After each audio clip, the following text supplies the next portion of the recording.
Salut les amis, bienvenue dans ce nouvel épisode. Là on arrive, je dirais, enfin, c'est peut-être pas le bon terme, mais à l'apogée sur une présentation. On arrive à la récolte. Récolte de miel de printemps très exactement. On est le week-end du 30 mai. Sur l'épisode précédent, je vous ai présenté comment je mettais en place le chasse-abeilles. J'ai déjà commencé à récupérer des hausses. Au total, je vais récupérer pas loin de 9 hausses, 9 hausses pour 5 ruches, ce qui représente à peu près, ce qui est pas mal, hein, 2 hausses par ruche. Sachant, je vous présenterai également, il reste encore pas mal de hausses, ça je les réserve pour plus tard, c'est pas suffisamment mûr. On va prendre un cadre qui est quand même bien operculé. Celui-là on peut dire qu'il est à 80%. Vous voyez que celui-ci, il est beaucoup moins rempli. Celui-ci, je le laisserai de côté, je ne le récupérerai pas. Donc il y a un mix un petit peu des deux, donc il faut savoir faire le tri pour récupérer uniquement les cadres qui sont vraiment très bien remplis. Comme celui-ci, il est récoltable en l'état. Donc du coup, ni 2, première chose que je vais vous montrer, c'est comment je vais récupérer. Il me reste une dernière hausse à récupérer et vous montrer que toutes les abeilles, la plupart sont parties, il reste peut-être quelques abeilles, pas plus, dans la hausse. C'est parti. Donc sur cette ruche, il me reste une dernière hausse. Bon, vous voyez que j'ai même pas besoin d'enfumoir, c'est même pas la peine. Là par contre j'ai oublié mon lève-cadre. Est-ce que je peux relever comme ça? Bah oui, parfait. Bon, vous voyez quelques abeilles. Je vais quand même me protéger, sait-on jamais. Hein? Non, et encore. Alors attendez, je vais chercher mon lève-cadre. C'est toujours mieux avec. Le voici, le voilà. Bon, je vais quand même me protéger. Hop. Et regardez. Juste pour vous montrer. Regardez. Il y a 2-3 abeilles. Il y a encore, je sais pas, ouais, 2-3 abeilles. C'est super bien nettoyé, c'est génial ça.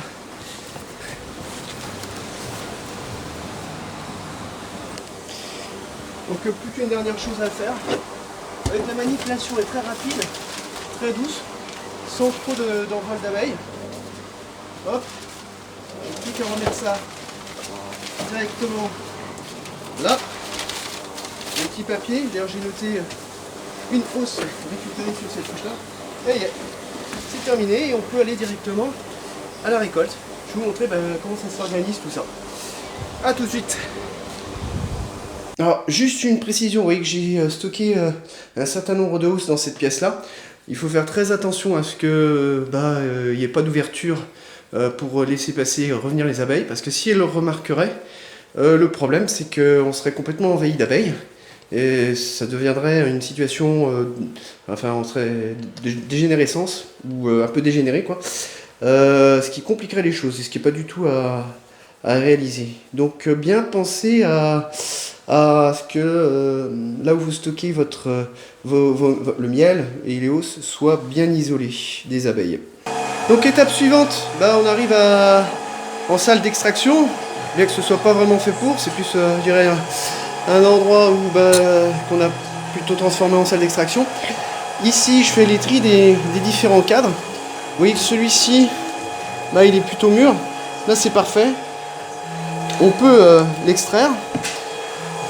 Et là, dans une autre hausse, j'ai réuni tous les cadres que je ne souhaite pas tout de suite extraire. Parce que regardez, ici, vous voyez que c'est à moins de 80% facilement. Donc ça, vaut mieux pas le récolter. Donc j'ai organisé une autre hausse pour récupérer les cadres que je vais remettre et repositionner dans les hausses pour pouvoir les finaliser, les remplir à nouveau et que ça devienne un miel mûr.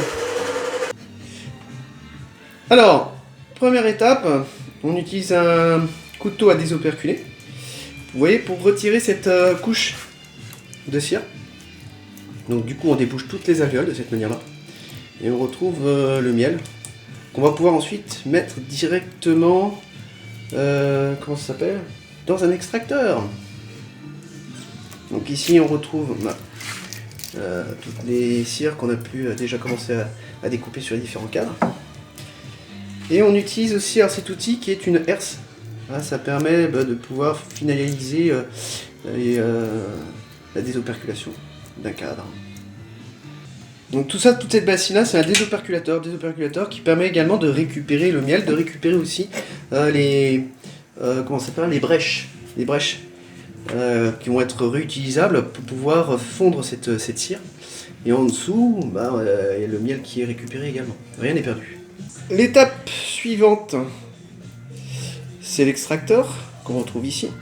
Donc déjà, on a commencé un petit peu à faire l'extraction.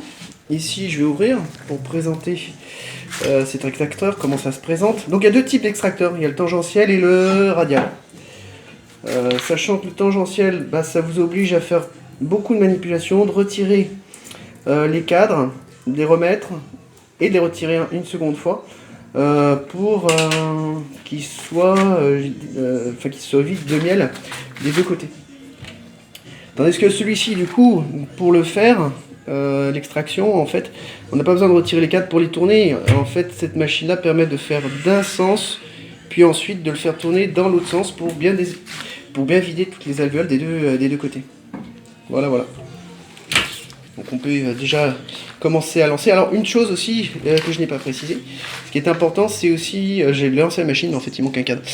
Ce qu'il faut aussi penser à faire, c'est de bien équilibrer les cadres par rapport à leur poids, parce que certains peuvent très bien être un peu plus vides que d'autres, et du coup pensez à bien équilibrer. La machine, pour la faire tourner par rapport à l'ordre des choses, il faut éviter de la faire tourner dès le départ trop rapidement, au risque d'éventrer les cadres et les esquinter. Donc la manipulation consiste à faire tourner tout doucement dans un sens, tout doucement dans l'autre, à une vitesse un peu supérieure dans l'autre sens, et puis encore dans un autre, et petit à petit arriver à la vitesse maximum dans les deux sens. Et le faire, je dirais, de manière graduelle. Si on fait d'un seul coup, comme je le précisais, on risque d'esquinter les cadres. À la sortie, donc du coup, vous voyez qu'on a ce miel qui sort. On retrouve quand même pas mal de débris. C'est des débris naturels, c'est de la cire. On va pouvoir bien entendu également récupérer.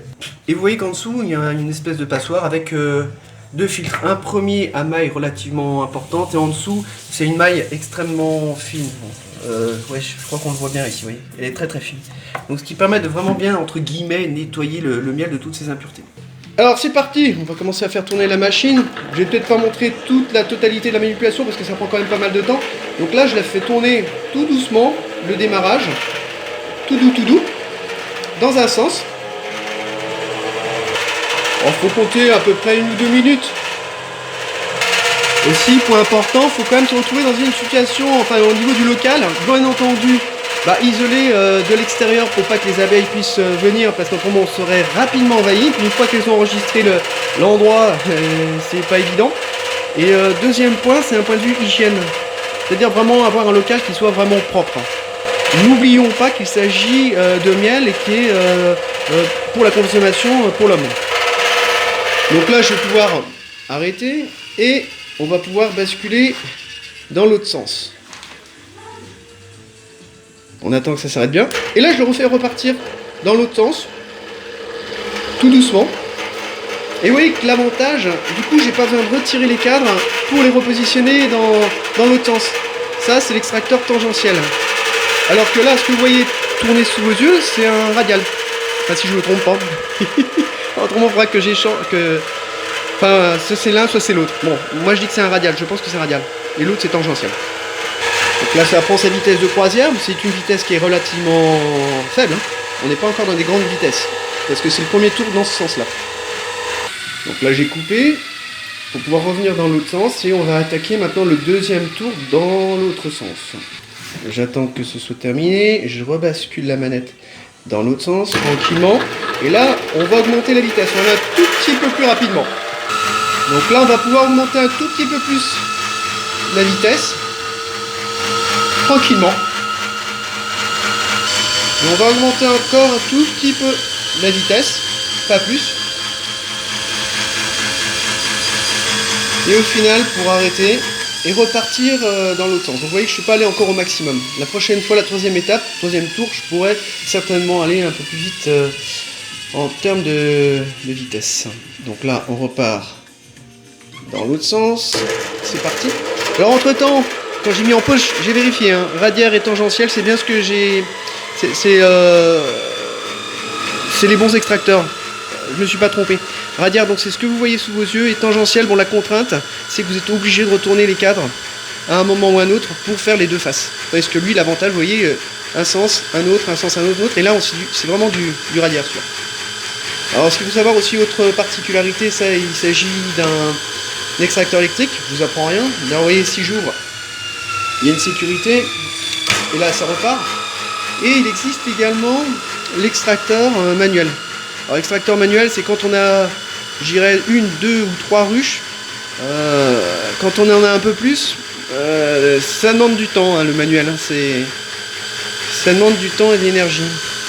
Donc là, je vais pouvoir augmenter tranquillement. On va aller un peu plus vite. Alors, bouton voir le fameux miel. Il est beau, il est épais. Et une couleur très claire. Donc là, on arrive quasiment au maximum. On va pas aller plus loin.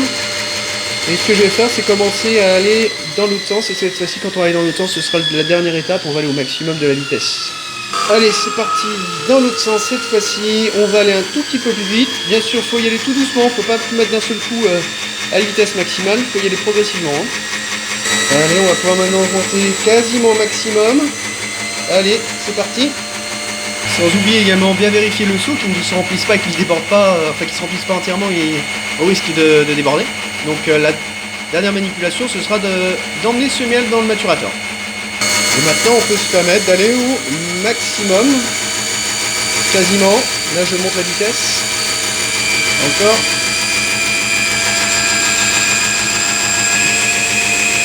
Et encore. Et là, on est au maximum. Alors sur ce côté-là, c'est le premier. Donc on va les laisser tourner une ou 2 minutes. Et une fois que ce sera terminé, on fera de l'autre côté exactement de la même manière. Et à peu près le même temps. Et au maximum de sa vitesse. Allez, on arrive au terme de ce que l'on voulait attendre. C'est-à-dire d'avoir des cadres complètement nettoyés.